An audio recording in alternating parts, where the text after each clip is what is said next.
session at 50-second IFFI. Now I would request the director of the film, The First Fallen, Mr. Oliveira, to have his opening remarks, and afterwards Mr. Rautawa will also speak about your experiences on making this film. Thank you. Hello. Please. Yeah, hello, good afternoon. Well, it's a pleasure to be here in Goa. It feels very much like Brazil, the weather, the nature, the temperature. I was just in Germany where we had our world premiere in Mannheim, Heidelberg. And it was a strange thing because Germany was in the middle of the fourth wave of the COVID crisis, so there were half full crowds. Even though we won the audience award, it was seen more online than in person. So yesterday I was very surprised to walk into the screening room and see the house full. It gave me chills, so thank you for that. And well, The First Fallen is about the first wave of the AIDS epidemic in Brazil. The film is set in 1983. I was as a gay man myself. I think every LGBT person's identity is very conditioned by the idea of AIDS, because the prejudice and the homophobia that we suffer today, they have pretty deep roots in the AIDS crisis. So it's a subject that always moved me. And then I was doing research for another project, and I stumbled upon some data from my hometown in Vitória, which is just above Rio de Janeiro. And the AIDS statistics, they began being counted in 1985, but we knew that people were dying from 1983 on, and but these people were unaccounted for. There were those stories weren't told. Those people were forgotten, and we couldn't find their names or their parents' names. While doing research, my main focus was trying to get to some doctors that were on the field during that time, and they told me a few stories.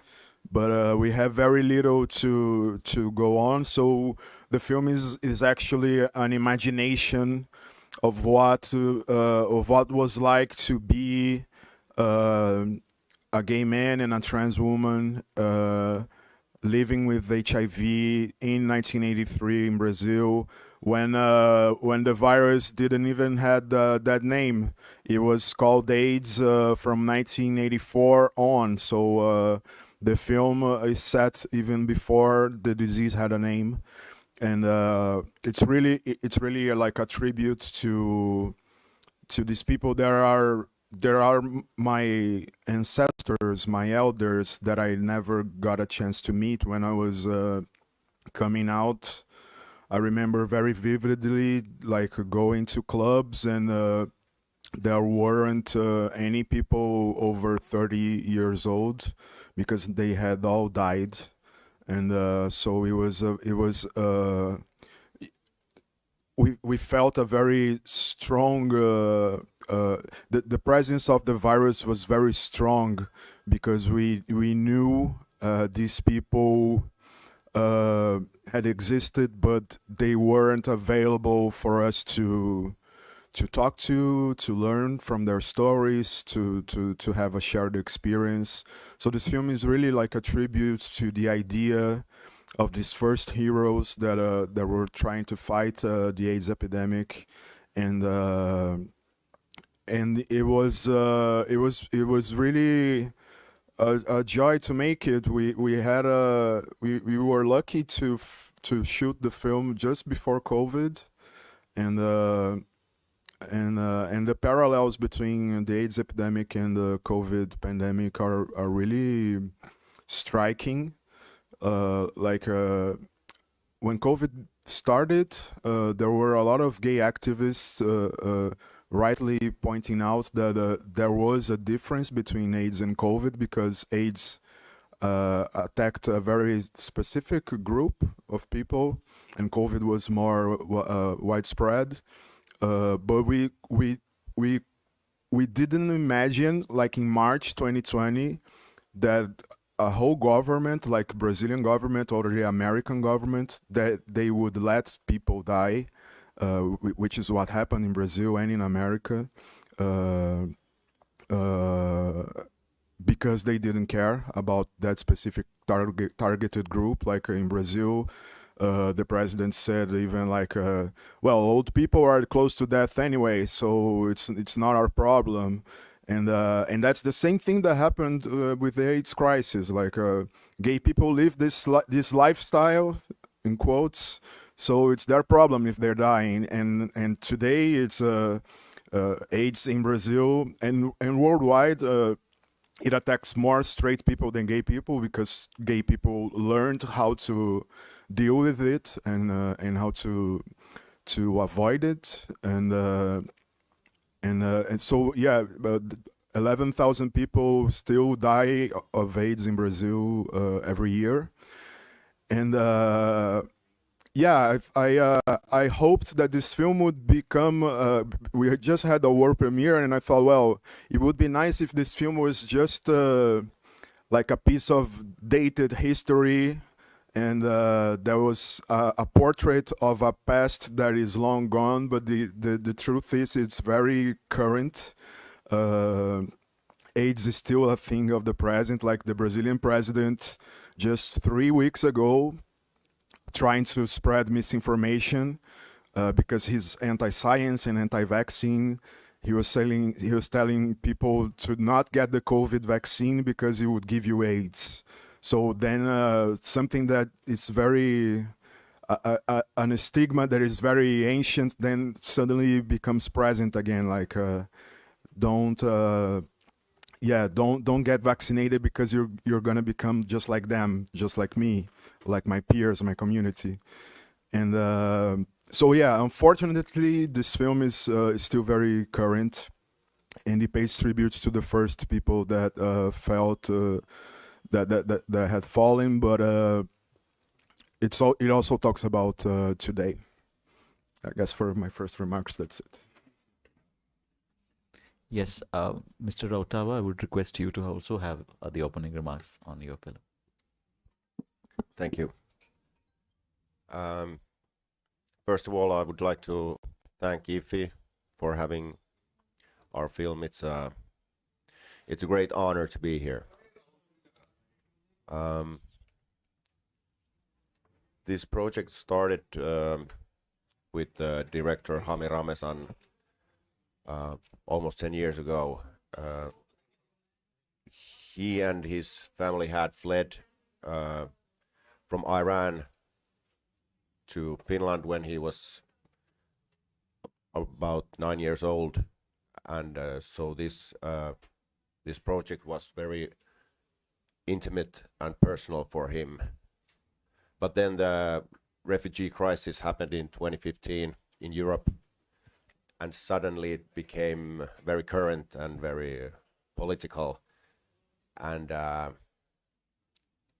Hami needed a different kind of approach. His project, I had read some of the earlier versions, earlier drafts, and they were getting darker in a sense of violence and trauma and this kind of refugee-related elements. So he had a conversation with his producer, and they thought it might be a good idea to Hami to have a writing partner. So Hami called me, and I said immediately yes. And I was delighted that when we first time met as working partners, Hami had decided to frame out the darkness and point his camera towards the light, and so our journey began. And since our film is about the journey of this Mehdipur family, I'm delighted that their journey goes on here on the big screen. Thank you. Now the floor is open for questions. Yes. My name is Satendra Mohan. I was the preview committee member of this festival. I have seen your film as a preview committee member and selected your film for the competition because we found that it's a very, very different subject, a meaningful film. And the film you are talking about a disease which is unknown. You are talking in the film that there is some virus, but a very different type of virus. And the person who is suffering from this is also trying to avoid making it public or making it known to the others until such time at the end when we have to discover that yes, now it is beyond his control to control it and it comes out. Yeah. The LGBT in this film, I wanted to know something about the character of LGBT, and I'm quite impressed by the acting of the LGBT in this film. Anyway, heartiest congratulations for your film being selected as a competition film, and I wish you might get some award. Thank you. Oh, thank you. It's a strange thing in the film because I, for example, I don't know India's history with AIDS, and I guess you didn't know Brazilian's history with AIDS as well. All we know is the European and the American version. I wish that I would like to watch the Indian version of my own film because I think this disease it affected the whole world in very specific ways. So one of the things I was very concerned about was, and this is a feedback that we got a lot from the German audiences last week, was that it feels like a different kind of AIDS film because there's some hope in it, and it's exactly because of what you just said. The word AIDS is only spoken in the film on the last 5 minutes, so up until that point, it doesn't even have a name. They call it the thing, the cancer, the plague, but they didn't have this name, and so our idea was to explore who these people were, not conditioned by the disease, but almost in spite of, and in spite of the disease. Like they were living human beings, and up until the point they died, they lived full lives, and that was very important for us.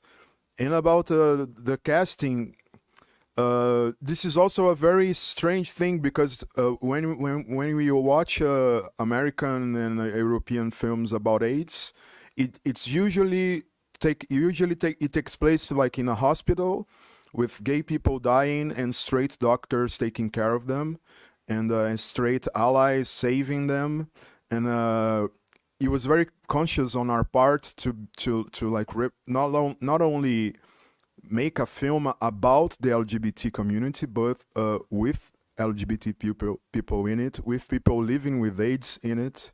So and it was very nice, like to put the project out and see that there were a lot of gay actors and trans actresses interested in portraying these characters, because it's a novel thing.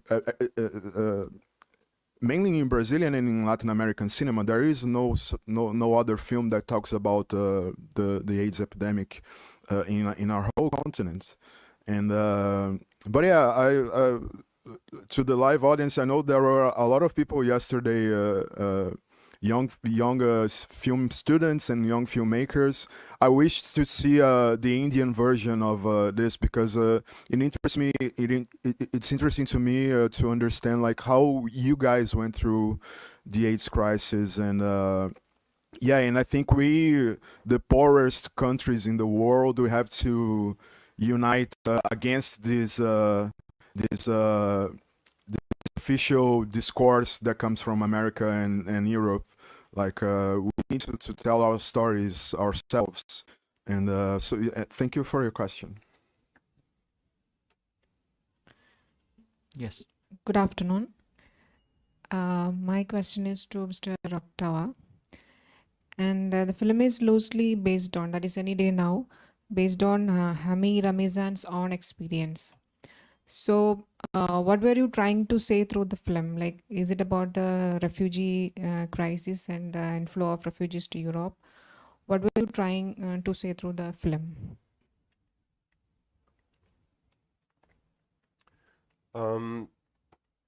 It's about, I would say our main goal was to show the person, the human being, and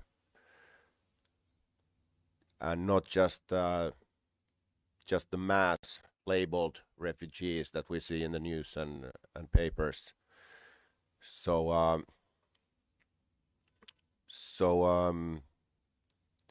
maybe it was in a few words, it was to show that being a refugee is not an identity.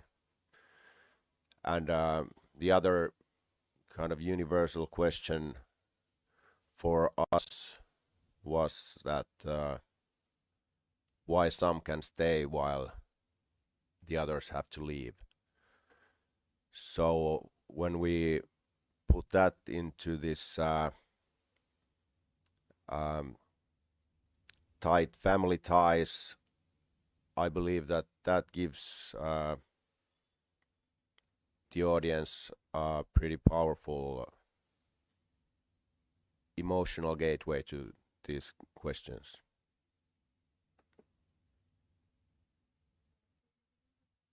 Title, Any Day Now. Can you say something about that?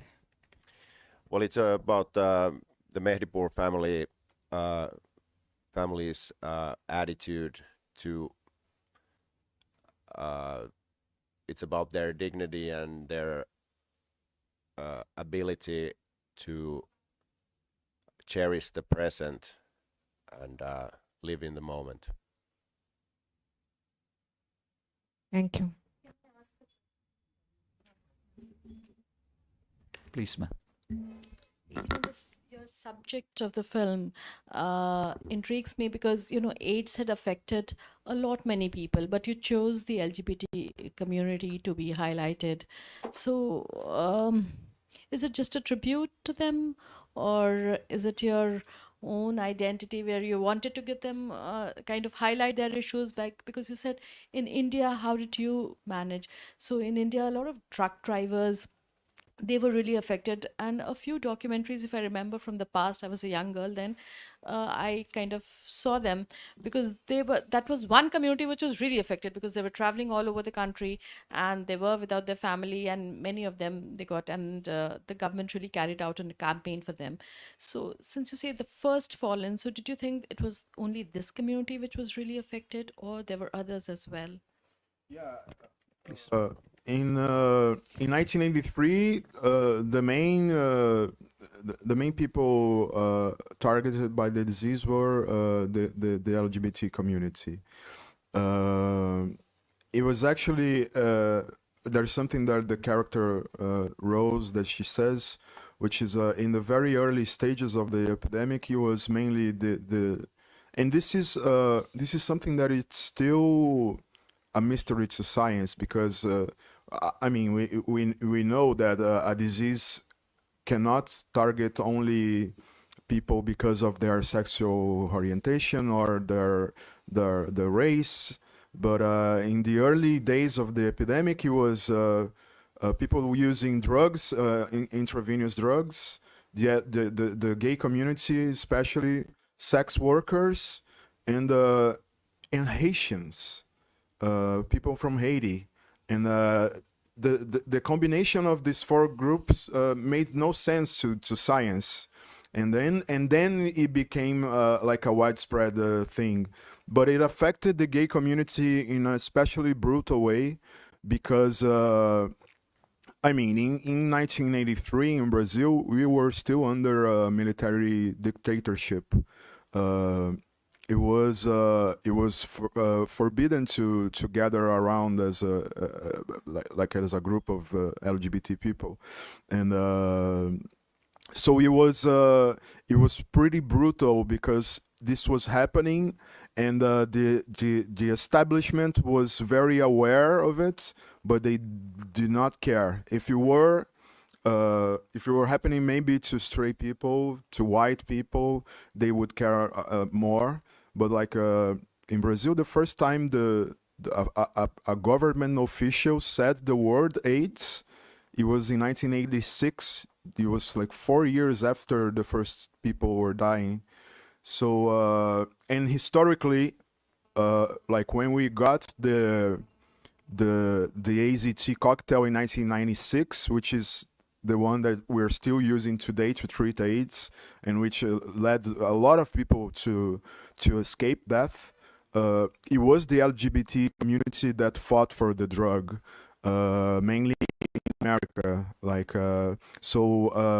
even though it's a widespread disease, the activism that surrounds AIDS, it's mainly LGBT, and in Brazil there wasn't a film yet that talked about this specific community.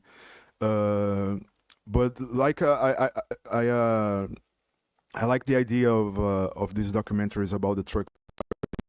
Brazil, there are also documentaries about other marginalized groups that were affected, but there were the ones that were at the forefront, the LGBT people, they weren't taken care of in cinema, so that's why I wanted to make it. Yes, because I mean, we are, as minorities, we are accustomed to be outside of history, because the official history doesn't care about us. So we have to be the historians of ourselves. We are subjects of history and also the historians of ourselves, because if we don't document our own lives, no one else will, because we don't matter. Like in Brazil, this is particularly true for LGBT people, for Black people, and for indigenous people. There's a great movement of these three minorities are starting to tell our own stories because of this. And I wish you guys in the next year to get to know like some indigenous Brazilian filmmakers. They're doing amazing work, and untouched by the white gaze, purely indigenous, indigenous regard to themselves, and it will amaze you, and you will also feel very close to you, as everything does to me here. Like I feel very connected to India, because I think we share a lot of similarities. I think there is a connecting thread. I mean, a thread that connects both the movies, because both these movies are on minorities, sexual minorities in your case, and refugees in your case. My and your my question, first question is to Mr. Oliveira, and that you very eloquently and evidently expressed your disapproval and displeasure at the grand narratives being made, the meta narratives being made by the so-called American and the hegemonic forces, as you say. But at the same time, when you make a film that quarrels with the establishment now and established notions of identity, don't you think that this will be branded as a kind of a film for a smaller section of people and and not being part of a wider audience? I think there's that danger. And what is your take on this? Yeah, this is the thing about the minorities, because we have to do this thing that I just talked about. We are often burdened with the fact that we have to represent our whole group, and you can do that. I'm talking in this film about the three specific characters.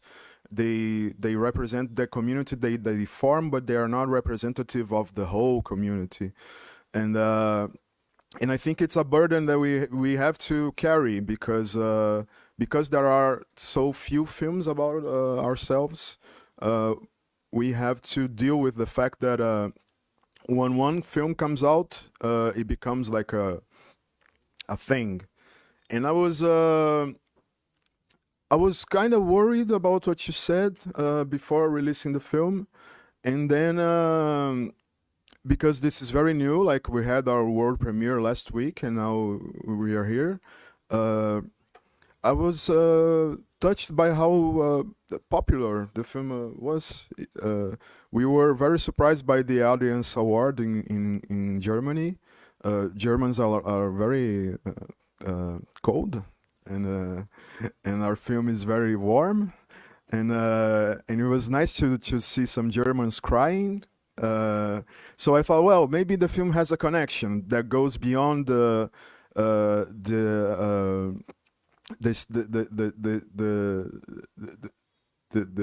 surroundings of our own community, and something that I think it's gonna be true also for COVID, but it's true for the AIDS epidemic, is you all probably know someone that died of AIDS, a cousin, a friend of a friend. Now we all know someone that died of COVID. In Brazil, that's very true. I lost two uncles to COVID, and so there's even with audiences that are not portrayed in the film, there is like a shared. There's a commonality. Like we have experienced trauma, and we also were unaware of the troubles that people went through while they were suffering. So yeah, that's my hope, that the film really speaks to a larger audience. And your title, The First Fallen. So maybe it's part of the grand narrative that there is the idea of the fall is biblical. It relates to the original sin, the first sin. Do you have this in mind when you made this, or do you discount them as as part of the grand narrative? Yeah, it was one thing that I think that goes against the homophobic prejudice narrative is not to see these people as victims of something.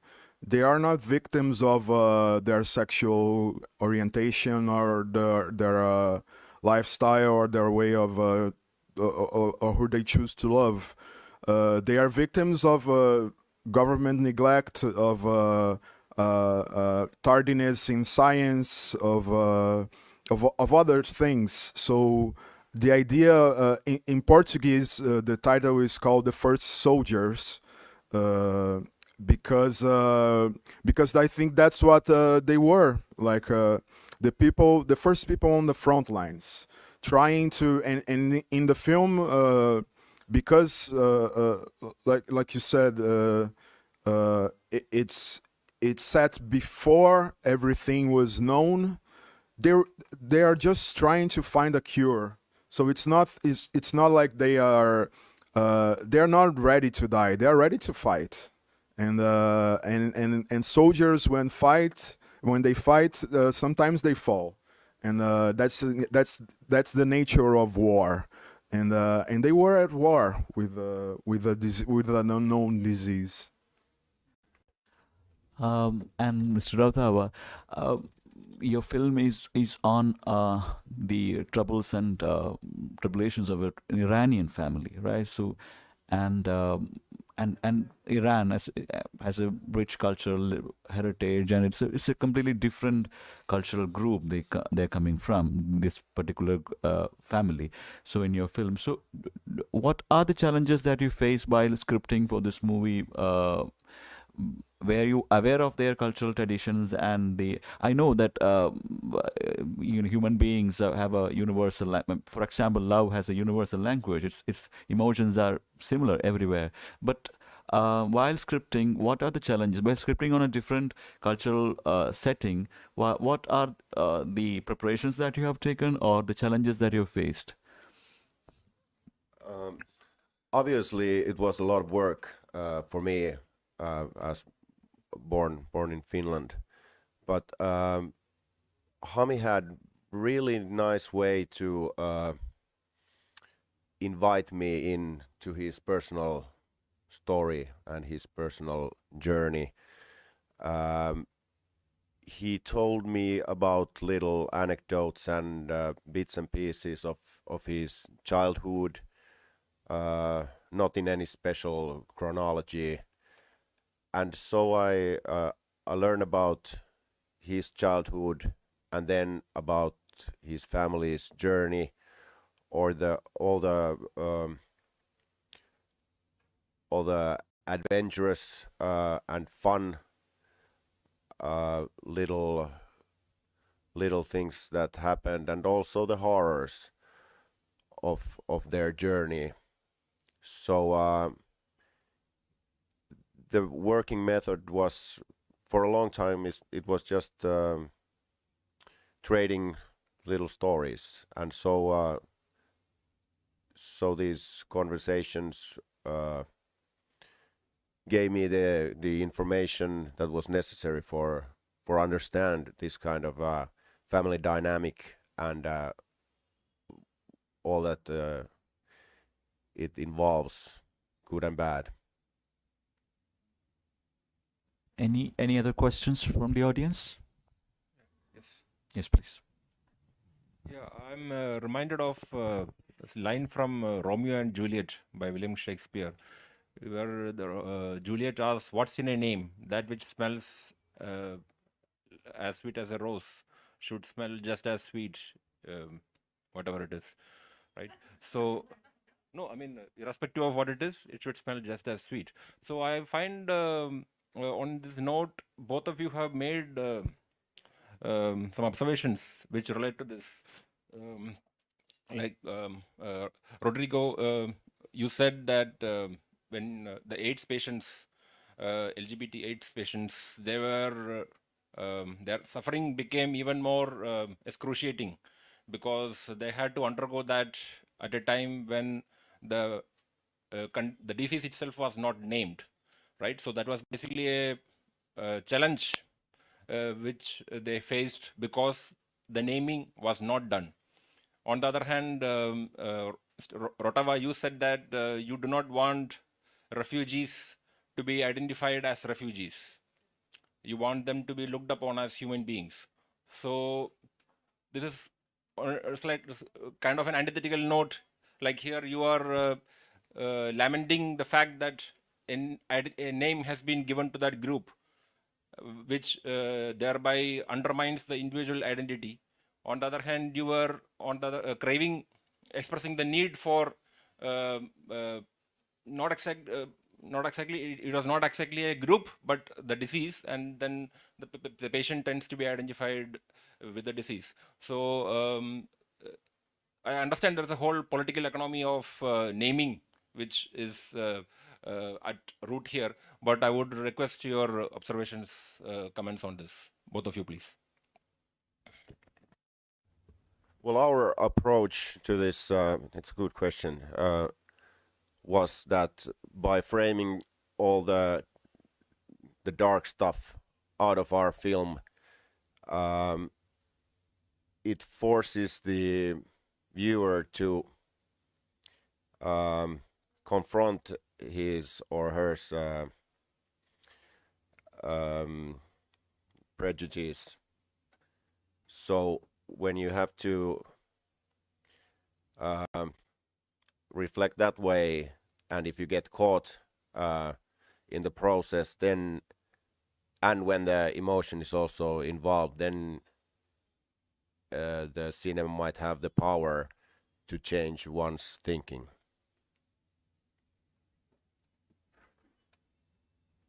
And as for myself, there's a thing in the LGBT community which is because we have been so oppressed and called so many names. I mean, ever since we were kids, there's slurs that refer to us. There's a movement in the gay community to take back those names and to use it as our identity. So something that was used when I was a kid to offend me, I now take pride in it. When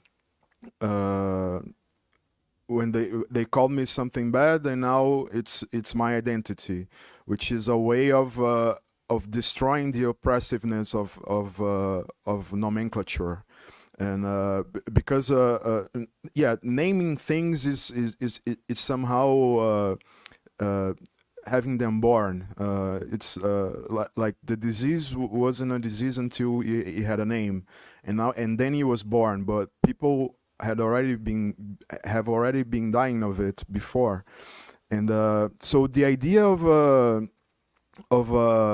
reclaiming ourselves as an identity is something that is very strong in the LGBT community right now. So there's there really is like no name that you can call me that I won't take in as a prideful thing. Like there's a lot in the film, like they curse themselves in a very caring way. Like we used the words that are used to offend us, we now take them in and we turn them into something lovable. And so it's something that the character in the film, Rosie, she says at the end in her monologue, like there will always be LGBT people. You can try to kill us, but there will be a next generation and a next generation. In Brazil, the life expectancy of a trans woman is 35 years old. Renata Carvalho, which is our actress, she's 38. So when she celebrated her 35th birthday, she said it was like a celebration of her reborn, because she was passing the mark of the average life expectancy of a trans woman. So can you imagine that, like being part of a group of people that are only expected to live until 35, which is really young. There are no trans women of age, like you can count in like one hand trans women in Brazil that are over 60 years old. So it's a pretty daunting thing, but also something that we use it as means to stand up and to live our lives to the fullest. Because if we can beat that, if we can beat AIDS, we can beat anything. And in Brazil we kind of did. It was because of the gay community that now medicine for AIDS treatments are free. AIDS prevention is all free in the health public system, and it's because of the gay community. And so we were very prideful of that.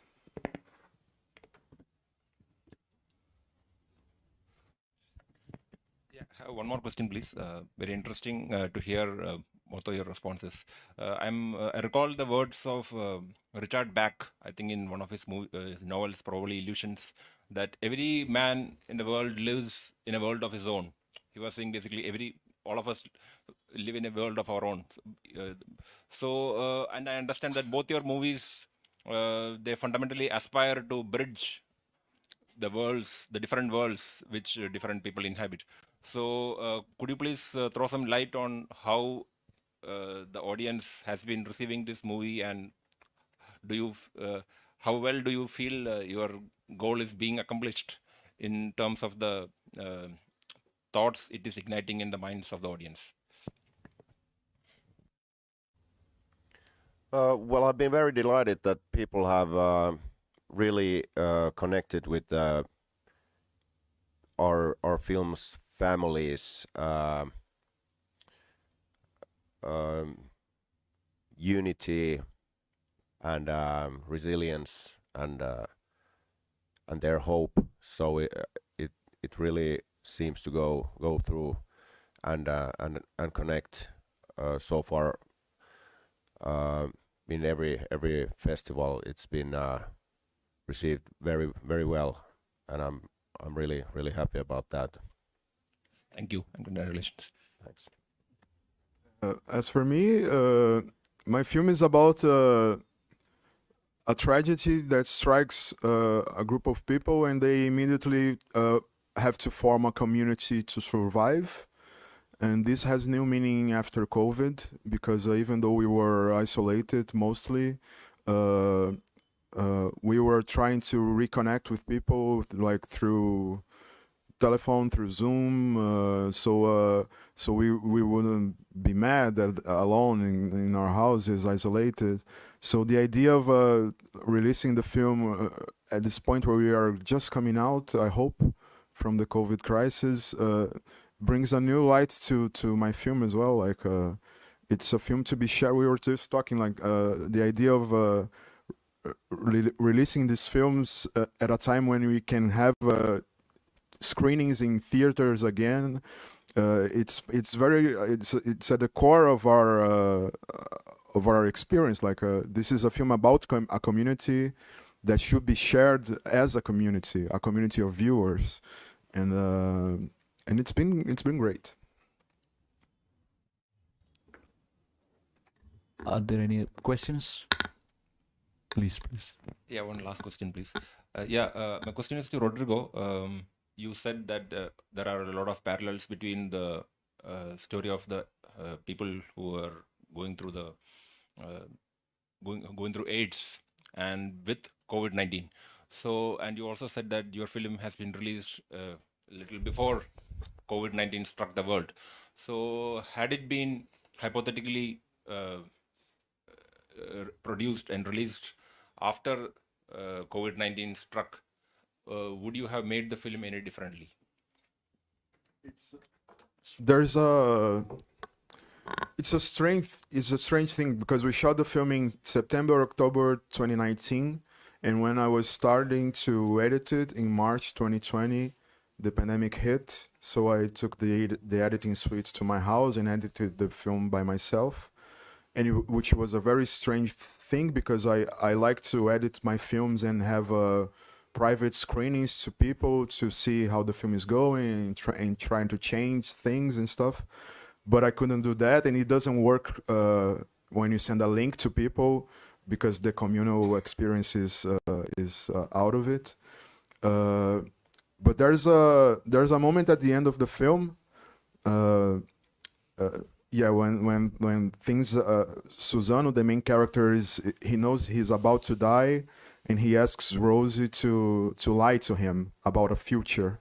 And what she describes, I think it's exactly what we all thought in March 2020 was going to happen to COVID. She says, well, there's going to be a new antiviral drug that's going to work.